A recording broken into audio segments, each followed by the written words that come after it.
Лайк басқандан неге аясыздар? Саусақтарыңыз 10 томда болса да. Ай, лайк бассаңыздар шындан көңіліме бір келді. Ендеше Қытайдың былығы ашылды деген лекциямызды бастайық. Қытайда өткенде ұшақ құлағанын айтқан болатынбыз. Бұл ұшақ құлап, содан Қытайдың бүкіл медиасын барынша жасырып жауып, бұл ұшақтың не себептен құлағандығы айтылмай, тексерілмей, тіпті бұл Американың ұшағы, Боинг ұшағы, кәдімгі Боинг, орыстарша Г-сін қоспай қояйық, кәдімгі ағылшынша өзін таза айтқан кезде Боинг емес, Боинг ұшағы. Осы ұшақ арнайы мамандарын жіберіп тексертеміз десе, қытайлар қарсы болып, наразы болып, жолатпай, тексертпей, сөйтіп тұтасымен бір жолаушылар ұшағы Қытайдың орманды батыс оңтүстігінде құлап, тіпті құлағанда да жерге кәдімгідей тік сорғалап кеп шаншылған ғой. Ана бүркіт түлкіні алған кезде биікке шығып алады да, сосын биіктен тіке сорғалайды ғой. Турасы сорғалап жерге тік шаншылып кеп құлаған.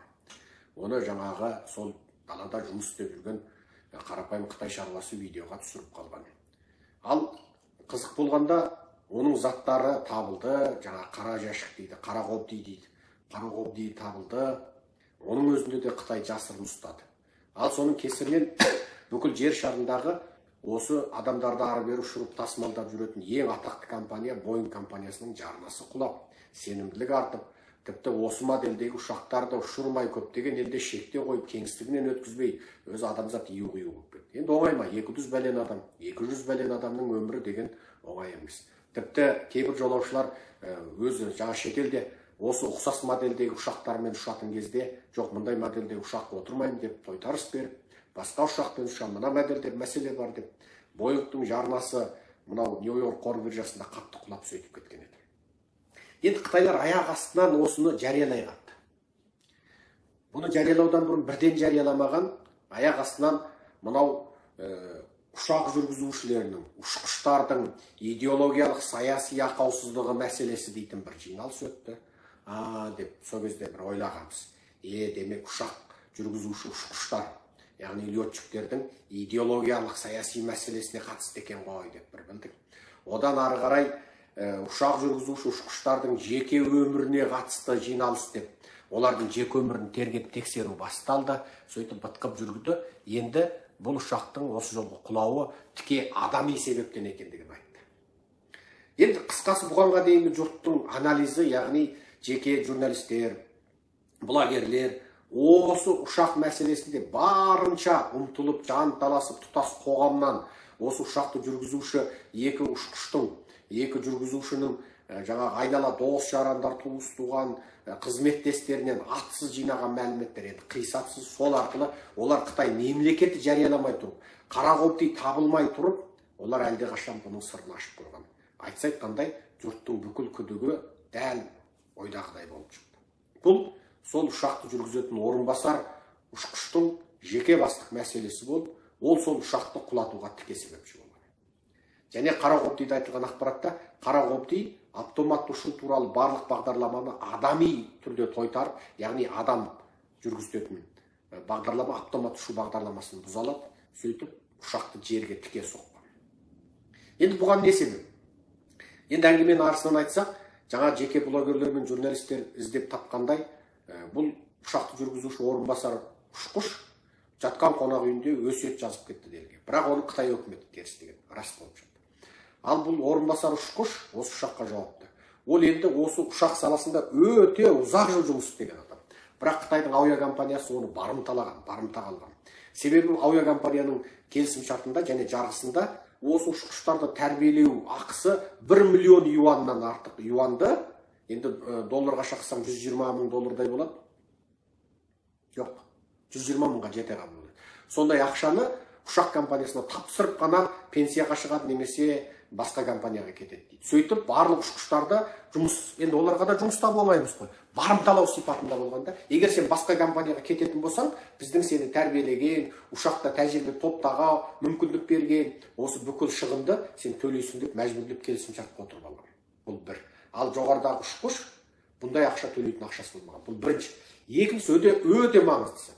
Біз анау Қытайдың нөмірі бірінші үй құрылыс компаниясы банкрот болды деп алақайлап, бұдан бұрынғы бірнеше ай бұрын лекцияларымызда айттық қой, кешірім өтінемін.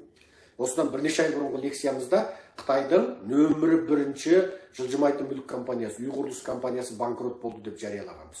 Бұл ұшқыш, енді айлықтары өте жоғары болады, сол компанияға салым салған. Яғни сол компанияның акциясын сатып алған, сол компанияның жоғары дәрежелі салымшысы болып бүкіл ақшасын салған. 2. Ол компания банкрот болды. Яғни салым күйіп кетті. 2. Үшіншісі, бұл ұшқыштың кредиті болған, ал кредитін қайтара алмайды. 4-шісі, бұл ұшқыштың басқа да жеңіл жаңағы бизнестер болған, мынау Си Цзиньпиннің солшыл фундаменталдық кері саясатынан, радикалдық саясат кесірінен бүкіл бизнесі жабылған. Ең бастысы, ол басқа компаниялар оған бұдан 2 есе 5 есе артық айлық берем десе де бара алмай отыр, себебі анандай сұмдық қымбат ақыны төлей алмай отыр. Міне Қытайда осындай жоғарғы лауазымды айлыққа істейтін, айлықшы, кәдімгі айлық алушы, бірақ жоғарғы лауазымды айлық алатындардың өзі банкроттық жағдайда тұр. Міне осыдан Қытай қоғамы финанстық, қаржылық, экономикалық тұрғыдан әбден шығар жолы қалмағандығын көруге болады. Және бірі бұл Қытайлар дінсіз болғандықтан, наным сенім болмағандықтан, бұлар өлгенде біреуді ала кету, мына басқалар обал болды ау деген ұғым жоқ. Ол осы арқылы мына компанияға зиян салғысы келді, кек алғысы келді. Болды. Ана қалған 200 бейгүнә адам, біреудің баласы, біреудің әкесі, біреудің аға бар, оларды қызықтырмайды.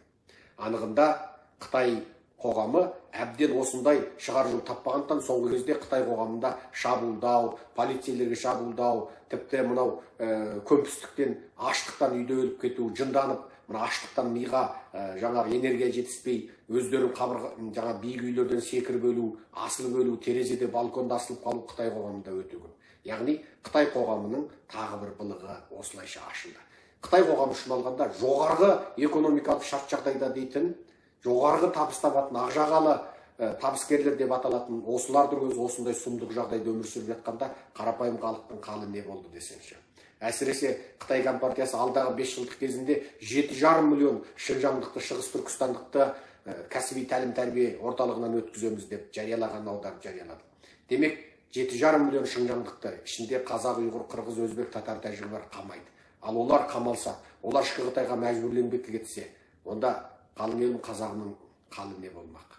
Ол да қысқасы Қытай әбден тығырыққа тірелді, шығар жол қалмады. Соның бір көрінісі мына өзімен бірге 200-ден артық адамды ала кеткен бір ұшақты ойрандаған осы оқиға. Және оны жасырып жатпақ болған Қытай билігінің бүкіл былығы ашылып қалды.